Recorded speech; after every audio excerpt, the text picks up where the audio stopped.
In today's fast-paced society, free time is a precious commodity. Many of us feel we spend far more time stressing out than chilling out, and if we had the choice, many of us would work less and play more.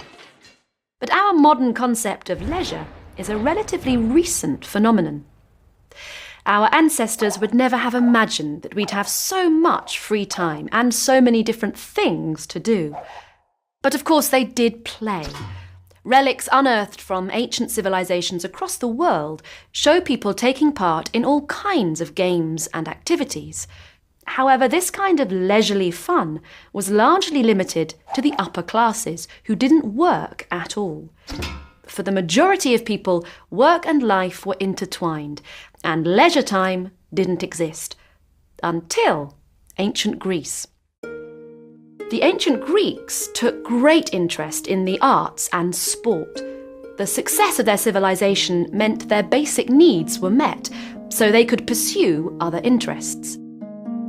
The wealthy elite, who had the luxury of leisure time, would spend it listening to storytellers, watching plays, and enjoying early examples of modern games, like drafts, dice, and marbles.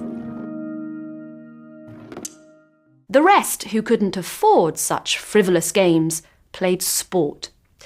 This was an essential part of Greek society and was often central to religious festivals, including the very first Olympic Games. Here in the Olympia Valley, athletes would take part in events like wrestling, long jump, javelin, and the discus, while thousands of their countrymen looked on. They would have travelled across the country to watch, and experts estimate that a single event could attract more than 50,000 spectators. As the Greeks gave way to the Romans, the role of ritualised sport changed. They also used it to worship their gods, but it was viewed less as entertainment and more as a training ground for future soldiers. However, as the empire grew in both size and wealth, many Romans had more time on their hands.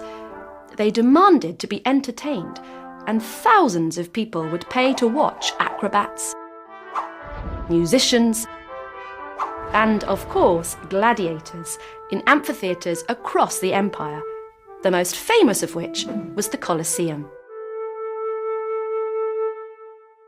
These large-scale spectacles disappeared with the decline of the Roman Empire.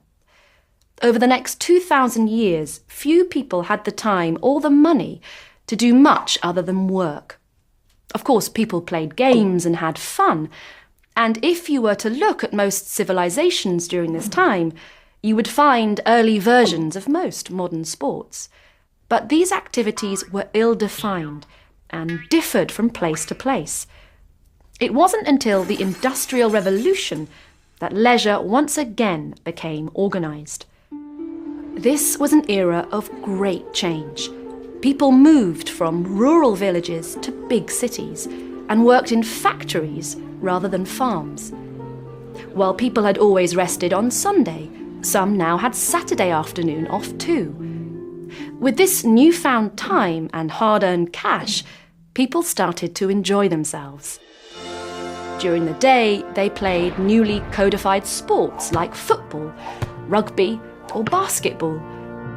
And improvements to transport infrastructure meant people could also travel to support their local team. In the evenings, they went to the theatre or to dance halls.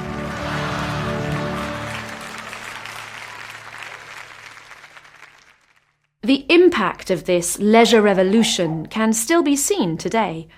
Many of our modern leisure activities have their origins in the 19th century, and the attitude toward free time changed dramatically. In 1800, it was still seen as the preserve of the rich, but by the middle of the 20th century, it was viewed as a right rather than a privilege. By the 1960s, people were spending more money on leisure than ever before. New employment laws recognised people's right to free time outside of work, and increased income meant they had more money to spend. The era of popular culture had arrived, and people started to take their free time activities as seriously as their work time.